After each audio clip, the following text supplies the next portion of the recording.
Donc, on a des pubs tout le temps sur les régimes qui nous expliquent que c'est la meilleure façon de perdre du poids. On nous montre des avant-après extraordinaires qui nous font dire que waouh, c'est la super solution pour perdre du poids.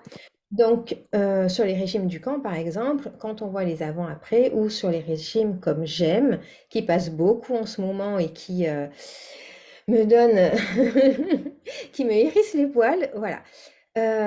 Après, quand vous faites des régimes où vous mangez 1500 calories ou 1700 dans les meilleurs des cas, c'est normal que vous perdiez du poids parce que ce sont des rations qui sont réservées à des enfants. Donc, si vous mangez autant qu'un enfant de 7 ans, bien sûr que vous allez perdre du poids. Bien sûr aussi que ça sera hyper frustrant, comme le disait l'une d'entre vous tout à l'heure, ça sera hyper frustrant. On aura tout le temps faim, on aura tout le temps envie de manger, on va voir le paquet de gâteaux en 3D devant nous, ça va être finalement hyper frustrant et hyper contraignant sur la longue. Donc, le problème, c'est que notre cerveau, il n'aime pas la frustration et il n'aime pas non plus perdre sa masse grasse parce que la masse grasse, ça correspond à notre survie finalement. Pour lui, plus on a de gras et plus on a de chances de survivre. Notre cerveau, il est issu de milliers d'années d'évolution et donc il a appris à faire sans nourriture parfois. Il a appris à survivre quand il y a la pénurie. Seulement, là, vous vous imposez une famine dans un monde plein d'abondance. Alors, vous imaginez, enfin, vous savez comment c'est difficile hein, d'être dans une famine alors que vous avez plein de nourriture, d'occasions de manger autour. C'est hyper frustrant psychologiquement. Et en plus, votre cerveau, il joue contre vous, en fait, parce qu'il va vous envoyer davantage de signaux de faim, plus de signaux d'envie et d'envie d'aliments gras et ou sucrés parce que bien sûr, c'est ce qui va vous faire reprendre le poids plus facilement et plus rapidement. Vous aurez moins de satiété et vous allez moins ressentir finalement le rassasiement. Donc, dans ce contexte-là, finalement, euh, vous n'avez qu'une façon de faire, c'est juste de manger un petit peu plus et de reprendre votre poids. Votre cerveau, il est programmé pour que vous puissiez reprendre le poids d'origine. Et le poids d'origine, il le garde en mémoire au moins 3 ans. Donc, c'est-à-dire que si vous perdez du poids par un régime, ça va être dans la contrainte, vous allez devoir beaucoup surveiller votre alimentation en général pour pouvoir maintenir le poids que vous avez perdu. Peut-être, alors l'une d'entre vous me disait tout à l'heure qu'elle avait été stable pendant 3 ans. Comment ça s'est passé, le fait d'être stable pendant 3 ans? Est-ce que tu pouvais manger ce que tu voulais ou est-ce que tu contrôlais, tu faisais attention, il y avait des rations? Quelles étaient les règles pour toi? Alors tu peux ouvrir ton micro si tu veux, hein. Bon, ben bonsoir, du coup, je me mets à parler. Donc, je m'appelle Soumeya, j'ai 30 ans. Moi, ça a été pas tellement un régime drastique, ça a été plutôt un rééquilibrage alimentaire qui m'a permis de perdre ce poids. Ben, par contre, ça a duré honnêtement plusieurs années, mais j'étais pas pressée. J'avais vraiment accepté le fait que ça puisse prendre du temps pour que ça puisse se faire sereinement. Après, je suis passée par des phases où je stagnais. Et c'est là où j'ai décidé toute seule, je dis bien toute seule, de faire un régime. Mm. C'est-à-dire que je me mettais en déficit calorique vraiment important. J'étais à 1200 calories par jour pendant plusieurs mois et du coup, bah, ça a fonctionné, hein. C'est vrai que ça a fonctionné. Et je n'ai pas repris. Pendant 3 ans, après, je n'ai pas repris, bien que quand je faisais le déficit calorique à 1200, 1300 calories, j'ai fait ça pour 8 kilos et après, tout le reste, c'était du rééquilibrage alimentaire. D'accord. Aidée d'une diététicienne. Après, quand je vous entendais parler de calories, moi, la question que je me posais, c'est que vous disiez que 1500, 1700 calories, c'était trop peu. Mais c'est ce que préconisent pourtant beaucoup de diététiciennes quand ils font tout leur plan alimentaire, etc. C'est vrai qu'ils nous disent tout le temps entre 1500 et 1700 calories. Alors, bah là, je suis un peu étonnée du coup d'entendre ça, puisque je me dis que moi, c'est ce que j'ai fait. Ouais. Euh, bon, c'est vrai que des fois, j'avais faim et je mangeais aussi, hein, je ne vous cache pas, mais pour moi, ça a été mon équilibre. Alors, je ne sais pas trop comment faire du coup, parce que j'ai encore beaucoup de poids à perdre. Mhm. Et comment faire du coup pour relancer cette perte de poids, mais sans être dans un déficit calorique drastique, quoi, voilà. Parce que du coup, je sais que ça marche pas, vu que il y a des moments où forcément on craque. Oui, exactement. La reprise de poids, finalement, elle est due à quoi selon toi? Alors, c'est un choc émotionnel. C'était vraiment à partir d'un choc émotionnel cette année. Je me suis honnêtement renfermée. J'ai même fait une pause professionnelle et je n'ai pas bougé de chez moi, tout simplement. D'accord. Ok, je vois ce que tu veux dire. Voilà. Du coup, j'ai repris. Bon, là, j'essaye depuis quelques semaines, de me remettre dedans pour essayer d'avoir le moral déjà. Ce serait pas mal. Et, Oui. et après, voilà, reprendre ce rééquilibrage alimentaire, régime. Alors, je sais pas trop, mais du coup, voilà, je suis un peu perdue parce que c'est vrai que quand on reprend du poids, ça met un coup au moral parce qu'on se dit, voilà, tous ces efforts pour rien. C'est ça. Alors, effectivement, il y a beaucoup de diètes qui vont proposer 1500-1700 calories. Par contre, ce sont les diètes ancienne génération, comme on dit chez nous, c'est-à-dire des diététiciens qui vont pas respecter en fait le comportement alimentaire et les besoins. Finalement, respecter les envies font partie aussi du jeu et la faim, on n'est pas censé avoir faim. La faim, c'est le signal que votre corps a besoin d'énergie. Donc, si votre corps est en train de vous réclamer et que vous vous dites ah ben non, c'est pas l'heure, ou non, tu as déjà mangé assez de calories, en fait, votre cerveau, il peut pas comprendre. En fait, euh, vous avez un besoin et puis vous dites non. C'est comme si vous faisiez du sport, vous avez besoin de plus d'oxygène, mais vous dites non, non, moi je respire comme avant parce que je veux pas trop respirer, alors que c'est un besoin finalement. Ça revient un peu à ça. Donc, le rééquilibrage alimentaire, c'est très bien. Par contre, moi, je préconise pas de compter les calories parce que c'est une vraie charge mentale, hein, pour le coup. On est tout le temps obligé de se surveiller, de faire attention. Quand on va manger quelque chose qu'on n'a pas le droit de manger, on va culpabiliser, on va aller voir sa balance régulièrement pour voir combien de kilos on a pris avec la petite glace qu'on a mangée. Et c'est pour ça que c'est important, en fait, même si on fait le rééquilibrage alimentaire, de travailler aussi sur son comportement alimentaire. Parce que là, par exemple, où on est sur un trouble émotionnel, c'est important de pouvoir s'accorder le droit de manger de façon émotionnelle, ce qui est normal, hein, pour tous les mangeurs, mais aussi d'être capable de s'arrêter. Parce que ce qui se passe quand on a autant de règles pour manger, quand on va craquer, on aura tendance à manger beaucoup plus que ce dont on a besoin. C'est-à-dire que si par exemple je me dis, bon, allez, je vais prendre quand même 2 gâteaux, je mérite bien ça, après tout ce que j'ai souffert, voilà, et puis en plus j'ai bien respecté tout depuis ce matin, etc. Et puis les 2 gâteaux, on fait, bon, on n'est plus à un prix, je peux en manger 3, et de là, bon, foutu pour foutu, autant manger tout le paquet de gâteaux parce que, allez, c'est bon, demain je reprendrai, voilà. Et on part dans ces espèces de pensées-là qui vont nous amener à manger davantage que ce dont on a besoin. Ou bien alors, on peut avoir la peur d'avoir faim, par exemple, et puis manger beaucoup, beaucoup, beaucoup de haricots verts le midi, parce que c'est autorisé et que les légumes verts sont à volonté, en espérant ne pas avoir faim au goûter. Mais du coup, on mange trop par rapport à nos besoins, c'est-à-dire qu'on va amener trop de calories. Alors oui, il y a moins de calories dans les haricots verts que dans le chocolat, on est bien d'accord, mais si j'en mange plus que ce dont j'ai besoin au moment où mon corps me dit qu'il a faim, ben, quand il y en a trop, ben, il met en réserve aussi de toute façon. Et pareil, si dans la journée, je vais manger que 1500 calories pendant plusieurs jours, à un moment donné, mon métabolisme il ralentit parce que c'est ça qu'il a appris notre cerveau en fait pour survivre à la famine. C'est, ok, il n'y a pas beaucoup d'énergie, donc je vais prendre le peu que j'ai, je vais distribuer aux endroits les plus importants, donc le cerveau, la respiration, le cœur, voilà, la circulation sanguine. Et puis, du coup, j'aurai un système immunitaire un peu plus faible parce que je ne peux pas être partout à la fois, je ne peux pas mettre mon énergie partout à la fois.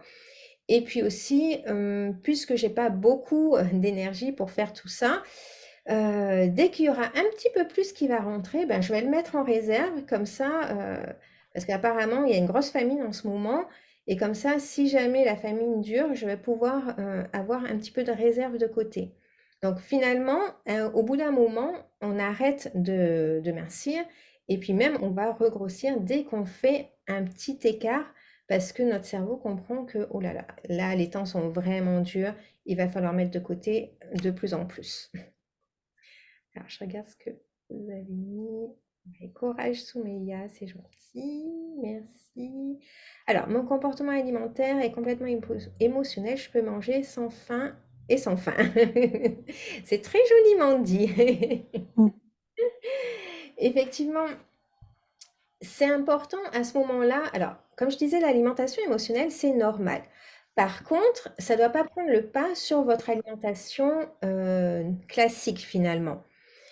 Et c'est pour ça qu'il faut aller voir, le problème c'est pas l'alimentation en elle-même, c'est pas, le chocolat, c'est pas le Nutella, c'est pas les calories, c'est OK, c'est quoi les émotions qu'il y a derrière tout ça?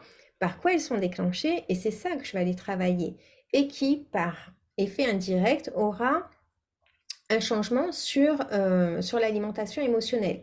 Si par exemple je suis dans un boulot qui me prend la tête ou dans une relation qui me prend la tête, ça va pas, on se dispute tout le temps, je suis pas contente, c'est pas ce que je voulais, etc. Oui, je vais faire de l'alimentation émotionnelle et je vais grossir. Mais mon problème, c'est pas les gâteaux, mon problème, ce sont pas les sucreries, les bonbons, mon problème, c'est cette relation. Donc ça ne veut pas dire qu'il faut se séparer, mais peut-être que dans cette relation, j'ai des choses à faire. Peut-être que je dois montrer mes limites, peut-être que je dois dire quand ça ne va pas, que je dois discuter, engager une conversation, etc. Ou peut-être aussi que je dois me rendre compte que cette personne-là n'est pas la bonne pour moi à ce moment-là. Mais le travail à faire, il est de ce côté-là, il n'est pas dans votre alimentation.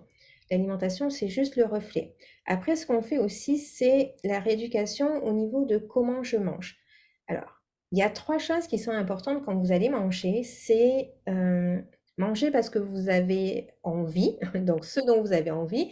C'est-à-dire, si j'ai envie de chocolat et que je prends du fromage blanc 0%, oui, ça me remplit, mais le but, c'est pas de remplir son estomac. Le but, c'est d'avoir du réconfort en mangeant ce qui me fait plaisir. Après, vous avez des besoins énergétiques, donc la faim va arriver. Quand vous n'avez pas assez de calories, votre corps a besoin de brûler plus d'énergie, il va vous demander. Et puis, vous aurez des envies aussi qui vont correspondre à des besoins comme des carences. Par exemple, je manque de vitamine C, j'aurai des envies d'orange, je manque de calcium, j'aurai envie de manger du fromage, etc. Parce que notre corps connaît déjà ces aliments-là, il a scanné finalement une espèce de carte de tous ces aliments et c'est ce dont il a besoin et il va envoyer l'envie correspondante. Mais si vous, derrière, qui ne voulez pas écouter votre corps, mais qui voulez écouter votre raison, dit ah non, je ne vais pas manger de fromage, c'est trop gras, c'est pas possible. Ou je ne vais pas manger de chocolat, même s'il y a du magnésium, parce que non, ça fait grossir, etc. Donc, votre corps, en fait, il sait, votre corps, il a l'habitude de fonctionner tout seul. Quand vous étiez toute petite, en fait, pardon, vous ne vous posiez pas autant de questions sur, alors, qu'est-ce que je dois manger? Il y a combien de calories dans ça? Et si j'ai mangé ceci, est-ce que je peux manger cela? Et finalement, là, vous avez plein de règles qui viennent se greffer les unes aux autres. Il y en a parfois qui sont transmises par des régimes, parfois par des connaissances, et les règles viennent finalement s'entrechoquer et ça ne matche pas toujours. Par exemple, il y en a une qui va vous dire, ben, il ne faut pas manger le matin, c'est pas bon, il faut mieux faire le jeûne intermittent. D'autres qui vont vous dire, ah ben le petit déjeuner, c'est le repas le plus important de la journée, il faut absolument le manger. D'autres qui vont vous dire, il faut manger des légumes à volonté, il faut pas manger de glucides le soir. D'autres qui vont vous dire, ah ben si, vous pouvez manger les glucides. Et finalement, on ne sait plus quoi faire et on a l'impression de toujours mal faire, globalement. Alors, je lis vos commentaires. C'est mon problème aussi, surtout passer d'une émotion négative à quelque chose de positif. Ça, c'est quelque chose qu'on apprend aussi. C'est important en fait. On a toujours l'impression qu'on n'a pas la main sur nos pensées et que nos pensées vont et viennent comme ça. Mais déjà, d'aller observer quelles sont mes pensées. Par exemple, mes pensées sur moi déjà sont hyper importantes. Quand je parle de moi ou quand je me parle, qu'est-ce que je me dis? Est-ce que ce que je me dis, c'est hyper doux, hyper bienveillant, hyper soutenant? Ou alors est-ce que je suis en train de me juger, en train de dire du mal de moi? Et à ce moment-là, comment est-ce que je peux avoir une bonne estime de moi-même? Comment je peux avoir confiance en moi? Comment est-ce que je peux avoir l'impression d'être soutenue? Si la première personne qui me parle, la première personne que j'entends 24 heures sur 24 n'est pas dans mon équipe en fait. Donc ça aussi, c'est une des premières choses à aller regarder. Et on sait que quand on est en surpoids, quand on est en obésité, l'image qu'on a de nous, forcément, c'est pas la meilleure et on est rarement douce avec nous-mêmes. Alors, quel que soit le poids, en fait, hein, de toute façon, on est rarement douce avec nous-mêmes parce on nous a pas appris à être bienveillante avec nous, on nous a appris à allez, fais-y, fais ça, sois mieux, sois parfaite, sois gentille, voilà. On a des injonctions qui nous disent de toujours mieux faire et de pas s'attendrir en fait, parce que s'attendrir, avoir de la compassion pour nous, c'est considéré comme de la vulnérabilité. Mais en fait, c'est pas de la vulnérabilité d'être douce avec vous-même. C'est juste d'être la meilleure amie que vous aimeriez avoir. Vous, si votre amie vous dit qu'elle est en souffrance parce que son image ne lui plaît pas, qu'elle a envie d'être différente, qu'elle en peut plus, etc., vous n'allez pas lui dire, ah bah oui, ma pauvre, t'es tellement grosse, mon Dieu, mais oh, regarde ces bourrelets, là, là, là. Ah, mais ce que vous faites avec vous, parce on est d'accord que régulièrement, on va aller checker, ok, oh mais ça va pas du tout, oh mon Dieu, mais... oh. Et des fois même, on préfère ne plus se regarder. J'ai beaucoup de patientes qui se regardent que jusqu'ici parce que le reste, non, c'est problématique, je préfère pas regarder. J'en ai qui ont mis des draps sur les miroirs carrément pour ne pas se voir.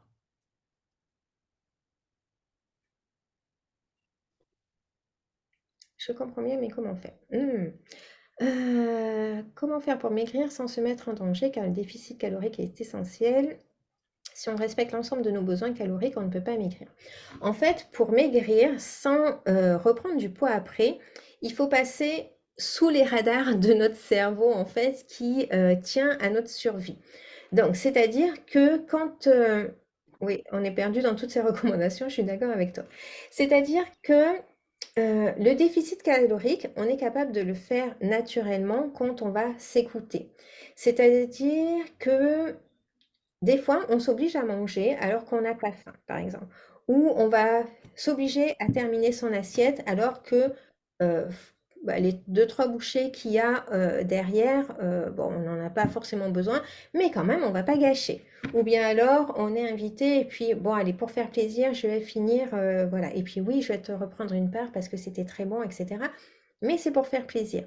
En fait, ce sont des tout petits ajustements minimes finalement qui, petit à petit, comme disait Soumeya sur le rééquilibrage alimentaire, qui, petit à petit, finalement, vont nous aider à ajuster nos portions et à perdre du poids tout doucement, mais régulièrement, en fait. Si vous perdez du poids trop vite, de toute façon, votre cerveau se met en alerte, il dit, oh, danger, là, on est en famine, vite, vite, vite, je mets en place tous mes processus pour pouvoir regagner le poids. Donc, quand vous travaillez sur votre comportement alimentaire, les choses, elles se font vraiment très différemment et plus naturellement.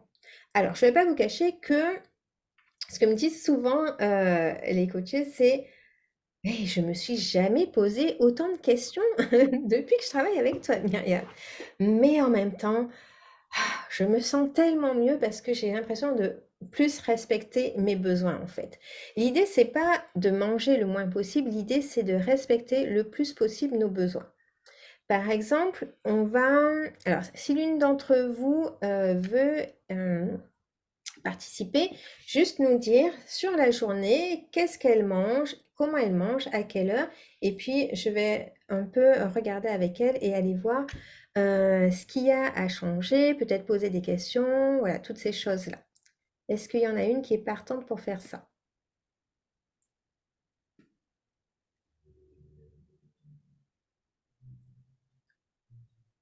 Non, alors j'ai vu que Guégana, t'avais enlevé ton micro déjà ou pas?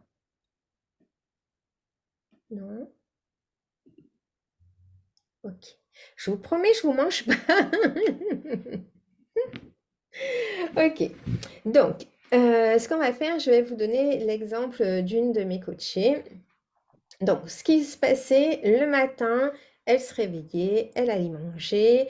Elle mangeait en général deux biscottes avec du thé, deux biscottes beurrées avec du thé. Et puis après, elle mangeait plus jusqu'à 11h30, midi. Elle commençait à avoir faim, mais elle attendait plutôt 13h pour manger parce que comme ça, la journée paraissait moins longue et puis ça lui permettait d'attendre moins longtemps avec le repas du soir.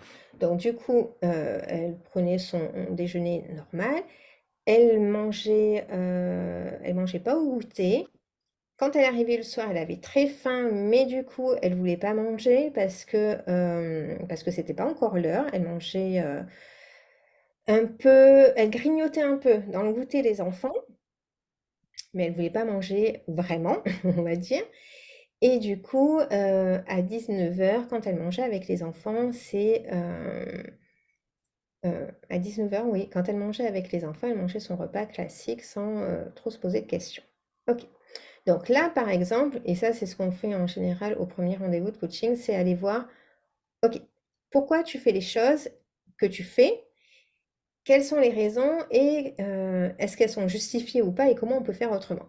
Donc, par exemple, le matin, quand elle se levait, deux biscottes, un thé. Les deux biscottes parce que c'est ce qui restait d'un ancien régime. Donc, elle continuait à le faire de la même façon. Première question, est-ce que tu as faim?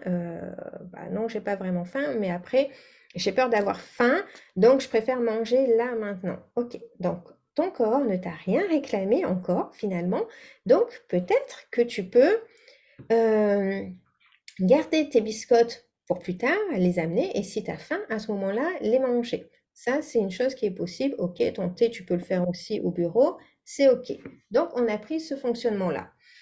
Ce qu'elle a remarqué après, du coup, c'est que en fait, elle n'avait pas besoin de petit déjeuner du tout, mais par contre, qu'elle avait vraiment faim vers 11h30, midi, et que là, bah, elle pouvait manger son repas plus tôt, alors qu'elle essayait de ne pas le manger finalement. Ce qu'on fait aussi, c'est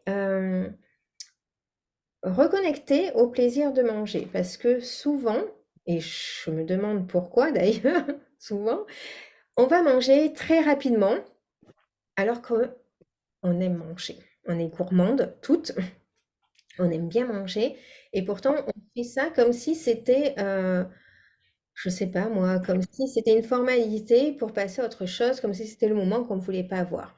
Donc, de toute façon, on est obligé de manger, donc autant y prendre du plaisir, autant savourer, autant kiffer le moment vraiment. Donc, on reprend du plaisir, on se reconnecte au plaisir de manger. Ensuite, quand elle arrivait à la maison, donc elle avait faim, on a dit ok, et si on essayait de manger et pas de grignoter, mais vraiment je me pose et encore une fois, je savoure, je me fais plaisir, je vais manger. À ce moment-là, effectivement, elle se pose, elle mange. euh, donc elle avait choisi ce qu'elle voulait, hein, ça changeait régulièrement parce que ça aussi c'est important de manger ce qui nous fait envie. L'aliment qui fait le plus envie est le plus rassasiant. Donc naturellement, les choses vont changer, les quantités vont changer. Et finalement, elle s'est rendue compte que le soir, ben, en fait, vu qu'elle avait pris le goûter vers 18h, ben, elle n'avait pas si faim que ça. Donc parfois, elle mangeait très peu, parfois comme les autres, mais voilà, son repas était plus léger. Et au final, ça correspondait davantage à ses besoins. Donc l'idée, c'est pas de sauter des repas volontairement, c'est OK, qu'est-ce qui est juste pour moi? Qu'est-ce qui respecte mes besoins et qu'est-ce qui va faire que je vais me sentir bien avec ce que je suis en train de faire? Et ce qu'il va falloir surtout travailler, c'est le sentiment de culpabilité qui vient très régulièrement nous titiller en nous disant: «Oh, mais tu es trop grande pour manger un goûter!» Ou alors, ah, t'as pas mangé le matin, c'est le repas le plus important de la journée. Voilà, toutes ces petites choses qui viennent et puis qui nous posent question sur oh là là, mais est-ce que je fais bien, est-ce que je fais pas bien? Il n'y a pas une bonne façon de faire en fait. Il y a la façon qui vous correspond. Il y a des gens qui peuvent manger 2 repas par jour. Il y a des gens qui auront besoin de 4 repas par jour. Parce qu'on est tous différents simplement.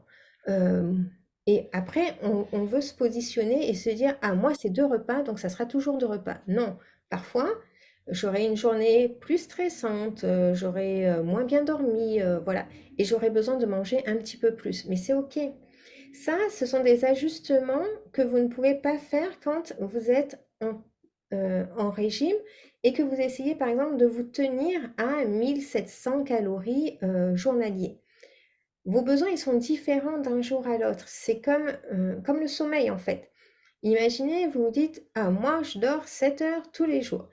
Et peut-être que vous aurez eu une soirée, une nuit blanche, etc. Et là, vous aurez besoin de plus. Et là, vous dites, non, non, c'est 7 heures, pas plus. Ben, vous serez fatigué toute la journée parce que le besoin, il n'est pas comblé. Et ça va être la même chose, en fait. Parfois, vous pouvez avoir besoin de plus, parfois, vous pouvez avoir besoin de moins. Mais ça, il n'y a que votre cerveau qui peut vous le dire et vous qui êtes en train d'écouter pour faire ce qui est nécessaire par rapport à vos besoins. Personnellement, je mange rapidement parce que c'est bon et j'en mange plus. Oui. Alors, tu verras que si tu manges plus lentement et que tu prends le temps de te reconnecter au plaisir, voilà. Quand je dis se reconnecter au plaisir, c'est ah, qu'est-ce que j'aime ce que je mange? Mon Dieu, mais qu'est-ce que j'aime dans ce que je mange d'ailleurs? Ah ouais, c'est parce que ça croustille, c'est trop bon. Oh là là. Et puis le petit côté grillé là de ma viande, ah mais c'est trop bon, je kiffe, j'adore, etc. Et quand tu prends le temps de kiffer ce que tu manges, tu verras que tu as besoin de moins de nourriture finalement pour être satisfaite. Le rassasiement, il se fait par rapport à ça me fait plaisir de manger et je prends le temps de savourer. En fait, c'est pas plus tu manges vite et plus tu vas être rassasié. En fait, quand tu manges vite, ton cerveau, il n'a pas le temps d'avoir l'information comme quoi tu as assez mangé. Parce qu'il faut un quart d'heure déjà pour ton cerveau pour que ça arrive. Si quand tu as fini de manger, tu te sens l'estomac ballonné, tu as l'impression d'avoir trop mangé, d'avoir le repas là, etc. En général, c'est que tu as dépassé le rassasiement. Notre estomac, il n'est pas censé être rempli en fait. L'indicateur pour s'arrêter, c'est pas être rempli, c'est être rassasié. Et ça, bah, ça demande de l'entraînement, de l'expérience pour retrouver cette sensation-là. Mais cette sensation, on l'a toute en fait. C'est le programme naturel avec lequel on arrive. Quand, si vous avez des enfants, peut-être, quand votre enfant ou votre neveu, nièce, etc. était petit, qui prenait le biberon, naturellement, à un moment, il s'arrêtait. Il n'y a personne qui lui dit, mais non, tu dois prendre le biberon, tu dois prendre les 60 grammes. Non, à un moment, on s'arrête parce qu'on sait qu'on en a assez. Voilà, les choses, elles se font très naturellement. Mais c'est qu'en grandissant, on a eu tellement de règles, les règles sociales, qui nous disent il faut manger à telle heure, qui nous disent il faut terminer son assiette. Parce qu'il y a des gens qui meurent de faim. Alors ça, c'est la culpabilité, c'est encore autre chose, c'est émotionnel. Qui nous disent que on ne doit pas manger le dessert si on n'a pas mangé tout son plat. Voilà, il y a plein de règles qui viennent, plus après les règles minceurs qui viennent s'ajouter. Et puis, finalement, ça met plein de petits grains de sable dans notre comportement alimentaire qui, autant il était sain et naturel avant, et là, on commence à se poser plein de questions, à suivre des règles qui n'ont pas vraiment de sens finalement, parce que, regardez, le petit déjeuner le matin, finalement, les 2 biscottes, est-ce que ça me fait envie? Non, pas forcément. Est-ce que j'ai besoin de manger 2 biscottes d'ailleurs? Je me pose pas la question en fait, j'en mange juste 2, mais peut-être que j'ai besoin que d'une, peut-être que j'ai besoin de 3. Mais on se pose pas cette question-là. On se dit, c'est 2 biscottes et on remet pas en question. Et il y a plein de petites choses comme ça que vous faites dans votre alimentation qui vont faire que à plusieurs petits moments, vous allez manger davantage que vos besoins et vous n'êtes pas en train de vous écouter et de faire ce qui est bon pour vous, mais d'écouter peut-être ce que d'autres vous ont dit qui était bon pour vous. Voilà. Oui, c'est manger en pleine conscience, exactement. C'est ça. Donc, moi, je travaille sur ça beaucoup, sur le fait de manger en pleine conscience, mais aussi sur tout ce qui vient se greffer derrière. Donc, par exemple, on va travailler sur le syndrome de la gentille fille, parce que c'est quelque chose que je vois souvent revenir chez mes coachés. Cette idée de faire plaisir aux autres, d'être gentil, de rendre service, d'aller au-devant, etc. Alors, faire plaisir, c'est bien, c'est parfait, euh, c'est OK. Seulement, faire plaisir au détriment de vous-même, et c'est souvent ce que je vois, ça met dans des situations émotionnelles difficiles, où on se dit, je me suis encore fait avoir, mais je comprends pas, c'est toujours la même chose, et les gens, ils profitent de moi, et j'ai pas de chance, j'attire toujours les gens qui sont pas top, etc. Mais en fait, Heu, à quel moment est-ce que moi je dis: «OK, je mets des limites» et quand je mets des limites, finalement, les choses, elles vont être tout à fait différentes. Alors oui, on va me dire: «Oh là là, mais tu as changé Soumeya, avant tu étais pas comme ça». Ouais, mais alors là, c'est le moment où vous dites: «Waouh, je suis sur le bon chemin». Parce que là, vous êtes en train de faire ce qu'il y a de bon pour vous plutôt que ce qu'il y a de bon pour les autres. Et ça ne veut pas dire que vous ne pouvez plus être gentil et rendre service. Mais il faut que ça vous fasse plaisir et que ça fasse plaisir à l'autre. Il faut que ce soit bon pour les deux, en fait. Quand c'est bon que pour l'autre et que vous, vous donnez l'énergie que vous n'avez pas, à ce moment-là, vous n'êtes plus en train de vous écouter. Et quand vous n'êtes pas en train de vous écouter, un des meilleurs moyens pour compenser, c'est l'alimentation émotionnelle. Et c'est pour ça qu'on travaille aussi sur ça. Et je dis souvent, l'alimentation, finalement, c'est que la pointe de l'iceberg, mais en dessous, il y a tellement d'autres choses que vous devez travailler. Cette notion de perfection, par exemple, il me faut absolument une assiette équilibrée avec la moitié de légumes, un quart de protéines, un quart de légumes. Oui, c'est parfait, on est d'accord.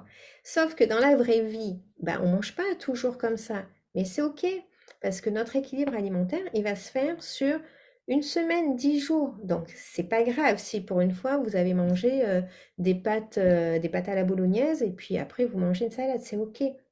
Donc sortir de cette notion de perfection aussi qui pousse, alors autant dans l'alimentation que dans notre vie de tous les jours, à nous plier en quatre pour faire toujours plus, toujours mieux pour les autres, etc., pour que les autres aient une bonne image de nous, mais qui finalement bah, nous plombe un petit peu le moral, nous plombe notre énergie et fait que, bon ben ok, finalement, j'ai coché toutes les cases, j'ai tout, alors souvent c'est ce qu'elles me disent, j'ai tout fait comme il fallait et puis j'ai pas le résultat, c'est pas juste. Alors que ce soit dans l'alimentation, que ce soit dans ma vie pro, que ce soit dans ma vie perso où j'ai les enfants, la maison, la voiture, le mari et du coup moi je me rends compte que je suis pas heureuse, mais je devrais pas ne pas être heureuse parce que franchement j'ai tout, j'ai tout. Mais oui, mais peut-être que tu as tout ce que les autres veulent, tout ce que la société dit qui est bien, mais du coup, est-ce que tu as ce qui est bon pour toi en fait? Et si je me sens pas bien, moi, émotionnellement, si je me sens pas bien dans ma vie, si je me sens pas bien dans ma peau, euh, concrètement, comment est-ce que je veux avoir une alimentation saine, sereine, m'écouter? C'est pas possible en fait. C'est comme si vous demandiez d'être sur un petit nuage alors que vous avez plein de sacs à dos avec du plomb dedans. Donc non, ça ne peut pas matcher finalement. Donc, on met en place plein de règles pour essayer de contrôler, cadrer notre alimentation, etc. Mais toutes ces règles-là, en fait, elles sont hyper difficiles à suivre. Et du coup, on a beaucoup de craquage, de compulsion. La compulsion, c'est quand on va manger beaucoup plus que ce dont on avait besoin, beaucoup plus que ce qui était prévu initialement. C'est-à-dire, je vais craquer et puis finalement, comme je disais tout à l'heure, l'effet foutu pour foutu, je vais manger encore plus. Et bizarrement, on a vu par expérience que les personnes qui surveillaient leur poids, si jamais on leur donne un milkshake gratuit au début du repas, ben, elles mangent beaucoup plus que celles qui ne surveillent pas leur poids. Alors vous allez vous dire, mais c'est incroyable parce que quand tu surveilles ton poids, tu fais pas ça. Mais en fait, c'est vraiment ça, c'est l'effet foutu pour foutu. Bon, vu que j'ai déjà mangé un milkshake et que c'est mort pour aujourd'hui, autant me lâcher et manger tout ce que je peux. Voilà. Alors qu'une personne qui ne surveille pas son poids et qui va être plus à l'écoute de ses besoins, va se dire, ah là là, là, ça m'a calé ce truc, ce milkshake, bon, moi je vais m'arrêter là, c'est bon. Ou je vais manger deux, trois petites choses, mais voilà. Et vous vous rendez compte que finalement, toutes ces règles, toutes ces pensées que vous avez vous amènent à manger davantage que vos besoins. Ce sont des toutes petites choses finalement, mais qui, mises bout à bout, font que, ok, là, je suis plus en train de m'écouter. En plus, quand je mange trop, je vais culpabiliser. Si je culpabilise, émotionnellement, je me sens pas bien, donc j'ai encore envie de manger. Et c'est un cercle vicieux sans fin. La culpabilité, ça tient beaucoup, beaucoup de place quand on est dans un poids qu'on essaie de surveiller. Je ne sais pas si vous en êtes déjà rendu compte parce que souvent ça passe tellement vite dans notre tête qu'on a du mal à reconnaître les émotions. C'est totalement ça, je me reconnais tellement dans le syndrome de la gentille fille. Parfois, j'ai fait tout bien dans l'alimentation et j'ai l'impression que c'est la charge mentale qui me bloque, c'est possible. Oui, il y a une charge mentale telle, je ne sais pas si vous... En fait, on s'en rend compte quand on quand on n'est plus dedans. Il y a une charge mentale telle, c'est ce que toutes les filles me disent d'ailleurs, penser tout le temps, à faire attention, à se surveiller, à compter, à essayer de voir combien de calories. D'ailleurs, en passant, il n'y a que les personnes qui surveillent leur poids qui savent combien de calories il y a dans chaque aliment, hein. Les personnes qui ont une alimentation normale n'en ont rien à faire et s'en fichent totalement. Donc, savoir combien de calories il y a, est-ce que j'ai assez mangé, trop mangé, est-ce que j'ai bien calculé mes calories, etc. Tout ça, c'est une sacrée charge mentale. Ça nous conduit même à un certain isolement parfois, c'est-à-dire que je vais refuser des invitations au resto parce que ils ont que de la raclette par exemple, ou bien je vais refuser de sortir parce que j'ai rien à me mettre, parce que il n'est pas question que j'achète des vêtements en ayant ce poids-là. Donc finalement, on est en train de créer cet isolement et toutes ces petites choses finalement impactent notre morale et vont impacter aussi notre façon de manger. Je pense H24 à mon alimentation et c'est usant. Ouais, je suis d'accord avec toi. En général, quand on est dans ce principe-là de surveiller son alimentation, dès qu'on a les yeux ouverts, on pense à ce qu'on va manger. Une de mes coachées qui me disait, moi, mais j'étais hyper surprise en fait de voir que mon compagnon ne pensait à la nourriture que au moment où il se dit, bon, c'est l'heure de faire à manger, qu'est-ce qu'on fait? Il me dit, moi, dès que j'ouvre les yeux, je pense à la nourriture en fait. J'ai que ça dans la tête. Je me dis, qu'est-ce que je vais manger? Qu'est-ce que je vais m'autoriser à manger? Je pars sur de bonnes intentions et puis voilà, je mange healthy le matin et puis à 10 heures, c'est mort, je craque, je vais manger n'importe quoi, etc. Et là, je me dis, bon, bah, de toute façon, c'est foutu. J'en avais une qui me disait, bah, moi, je veux faire le jeûne. Du coup, dès que je vais manger le matin, je me dis que la journée, elle est foutue depuis le matin. Et du coup, je vais manger n'importe quoi jusqu'à la fin de la journée. Tout ça, c'est votre tête, en fait, hein. C'est dans votre tête que ça se passe. C'est le responsable, ce ne sont pas les aliments. J'aimerais bien que vous compreniez ça parce que tout le monde mange les mêmes aliments. C'est vraiment dans notre tête que les choses vont squeezer à un moment donné et on part sur des principes et sur des règles qui finalement ne nous aident pas du tout. En fait, c'est comme si on changeait le programme qu'on avait, c'est-à-dire au lieu d'avoir un programme qui nous permet de manger quand on a faim ou manger quand on a envie, mais de façon juste, c'est-à-dire je peux manger 3 chips, c'est ce que disait une des coachées dans un témoignage, vous l'avez peut-être vu sur Instagram, et elle me disait je peux manger 3 chips et fermer le paquet, c'est ok pour moi maintenant. Ça, je ne pouvais pas le faire avant. Donc, au lieu d'avoir ce programme-là qui nous permet de manger correctement, vous voyez, c'est celui qui a les enfants hein, aussi. Par exemple, des enfants, vous allez leur donner des gâteaux, ils vont vous rapporter votre gâteau tout mâchouillé au bout d'un moment en vous disant, j'ai plus faim, j'en veux plus, même si ce sont des gâteaux. Là, nous, en tant qu'adultes, à quel moment on se dit, ah ben non, au milieu du gâteau, j'en veux plus, voilà, je peux m'arrêter là et puis c'est pas grave. Mais jamais. Par exemple, s'il y a 4 gâteaux dans le petit paquet individuel, on va manger les 4 gâteaux. On va pas se dire: «Ah ben non, 2 ça me suffit en fait, non, bah, je laisse pour la prochaine fois». Mais jamais on va se dire ça. Donc finalement, à ce moment-là, c'est qui décide ce qu'on mange? Est-ce que c'est nous ou est-ce que c'est l'industriel qui a mis les 4 paquets dans les 4 gâteaux dans le paquet finalement? Je suis incapable de manger que 3 chips, je dois finir le paquet et plus vite possible. Ouais. Et souvent après, on a le je mange en cachette parce que c'est trop la honte qu'on me voit manger. Je suis déjà grosse si on me voit manger des chips, mais c'est mort quoi. Est-ce que tu t'interdis des chips en temps normal? Forcément, il y a une interdiction là-dessous. Alors l'interdiction, on ne la voit pas tout le temps. En fait, on appelle ça de la restriction cognitive, c'est-à-dire que dans mes pensées, c'est interdit et je dois contrôler ma consommation. Mais ça ne veut pas dire que dans les faits, j'en mange pas, hein. C'est pas parce que vous mangez des chips que qu'il n'y a pas d'interdiction. Ça veut dire que l'interdiction, elle est là, mais vous n'arrivez pas toujours à tenir le contrôle. Voilà. Exactement. Non, pas du tout, mais je sais que c'est mauvais, donc voilà, dans mes pensées, je sais que c'est interdit. Exactement. Et c'est vraiment ce qu'on appelle la restriction cognitive. Si j'ai la restriction cognitive, c'est-à-dire je sais que c'est pas bon pour moi, j'aurais tendance à me dire, c'est la dernière fois que j'en mange, allez, c'est fini, de toute façon, j'en achète plus. Et là, votre cerveau qui entend, ouh, mais c'est la dernière fois qu'on va manger des chips de notre vie, alors là, il faut faire des réserves. Vous voyez, il y a tout un fonctionnement qui arrive derrière, qu'on ne voit pas, mais c'est un peu ça finalement.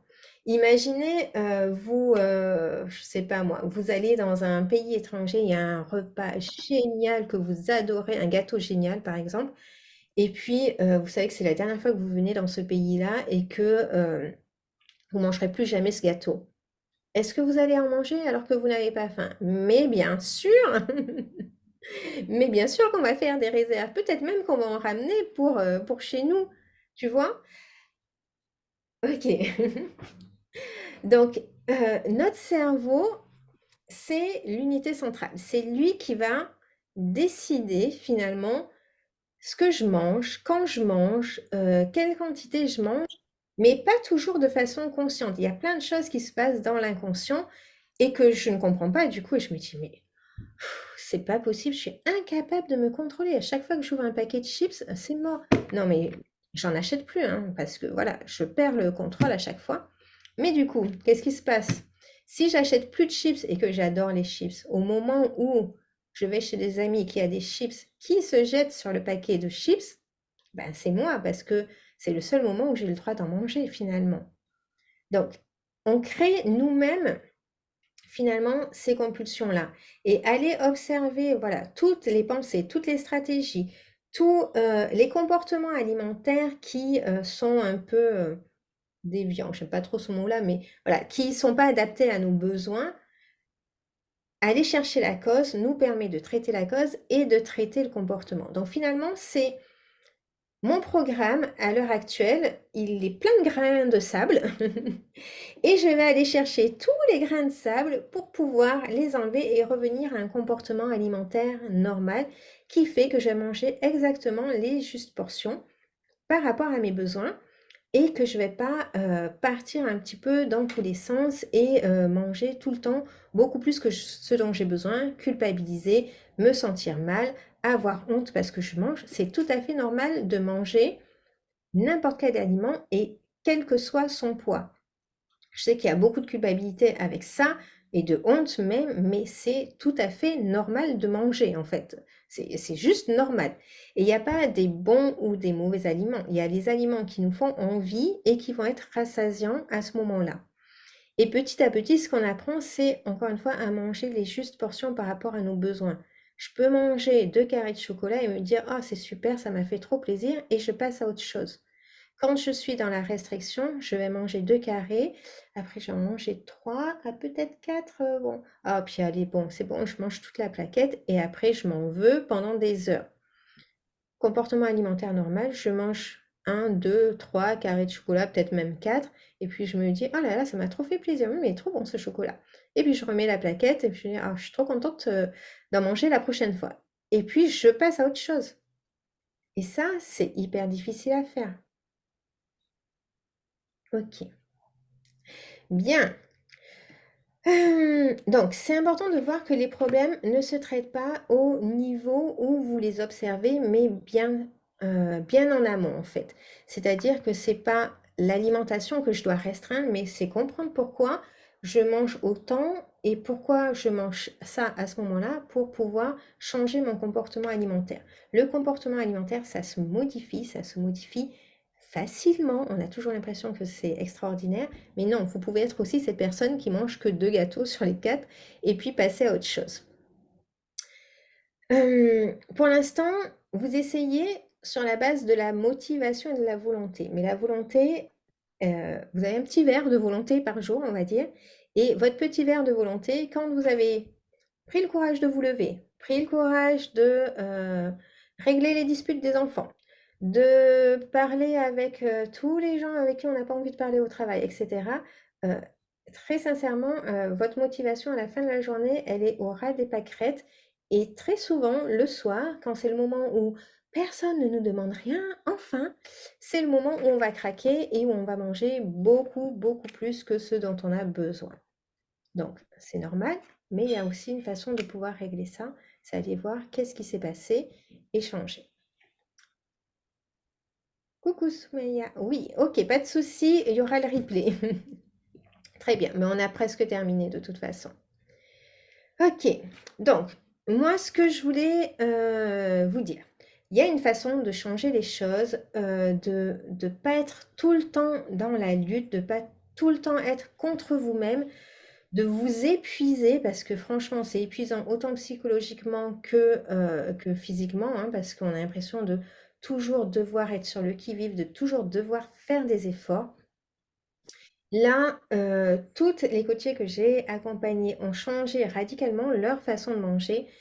Au niveau du poids, certaines ont perdu beaucoup, certaines ont perdu moins. Vous savez que le poids n'est pas tout sous notre contrôle. Il y a aussi une part de génétique, une part de épigénétique, etc.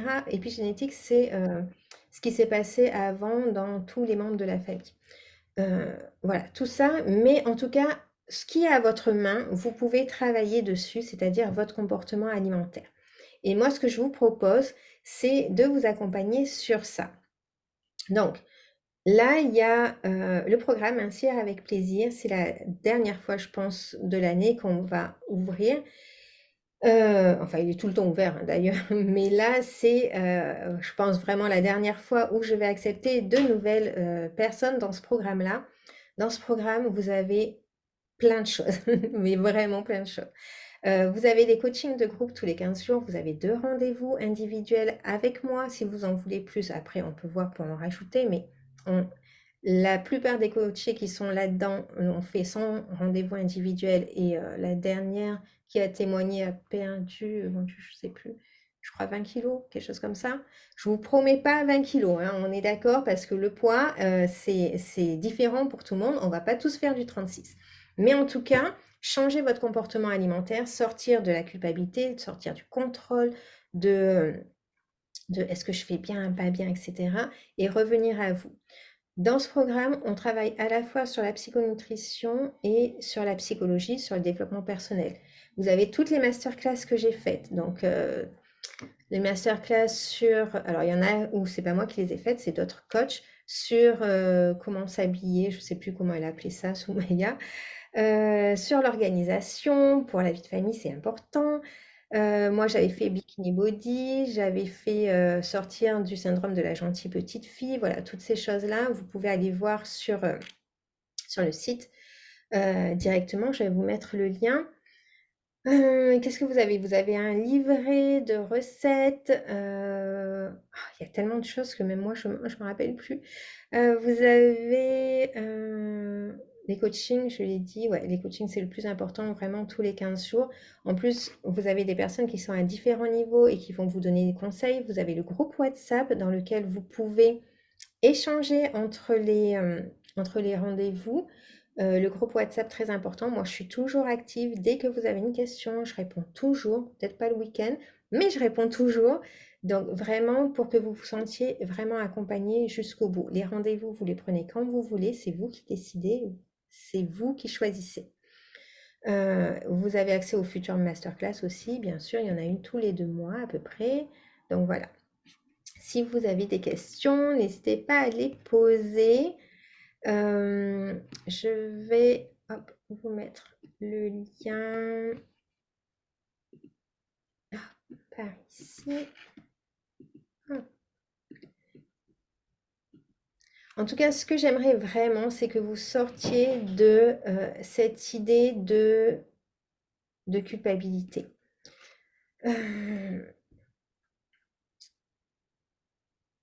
Oui, bien sûr, on veut connaître les tarifs. Oui, je suis bête. Effectivement. D'habitude, le programme, il est à 1 200 euros. Là, jusqu'au 30, non, jusqu'à dimanche, il est à 600 euros. 600 euros et vous payez en plusieurs fois. Le programme, je vous accompagne jusqu'en juin. Donc, ça fait septembre, non, on va dire octobre, novembre, décembre, janvier, février, mars, avril, mai, juin. Donc, 9 mois. Donc, je vous accompagne jusqu'au 30 juin. Et les rendez-vous, vous pouvez les prendre quand vous voulez au cours de ces 9 mois, bien sûr. Ok, voilà. Donc, si vous avez des questions, n'hésitez pas à les poser. J'avais... qu'est-ce que je voulais dire? Oui, et sur mon Instagram, vous avez pu voir les derniers témoignages. Ce sont des coachés de Mincir avec plaisir qui ont été dans le programme, alors il y en a une qui n'avait même pas eu de rendez-vous individuel, la dernière, Christelle, et Massy. On a bien travaillé. Sur ma chaîne YouTube, vous pouvez voir tous les témoignages en intégral, mais je pense aussi sur la chaîne, sur la page du programme. Donc, prenez le temps, regardez si ça vous correspond, si vous voulez faire les choses autrement. En tout cas, moi, ça sera un plaisir de vous accueillir. Si jamais vous avez des questions, je suis là même après le live. Donc, n'hésitez pas à venir me parler sur Instagram, ça sera avec plaisir. Si ça vous correspond, vous êtes les bienvenus. Je serai très heureuse de vous accueillir et de vous accompagner.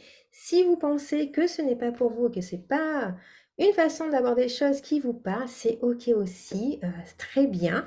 Ça me fait en tout cas très plaisir d'avoir partagé avec vous, d'avoir échangé, d'avoir pu vous sortir de cette culpabilité-là, surtout parce que ça, c'est vraiment important que vous voyez les choses différemment, que vous n'ayez pas le sentiment d'avoir mal fait les choses, comme souvent on peut l'avoir, et de juste vous sentir une personne importante qui a la possibilité de faire les choses qui lui plaisent, de manger les choses qui lui plaisent aussi. Ça aussi, c'est important. Vous avez le droit de manger n'importe quel aliment, ça je le répète encore parce qu'il y a toujours beaucoup de culpabilité sur ça. Prenez juste le temps de le faire avec plaisir et de savourer et vous allez voir déjà les choses vont se passer beaucoup mieux. Merci Myriam pour ces précieux conseils et merci pour ton contenu Instagram également qui fait beaucoup de bien. Ah merci Roxane, c'est super gentil.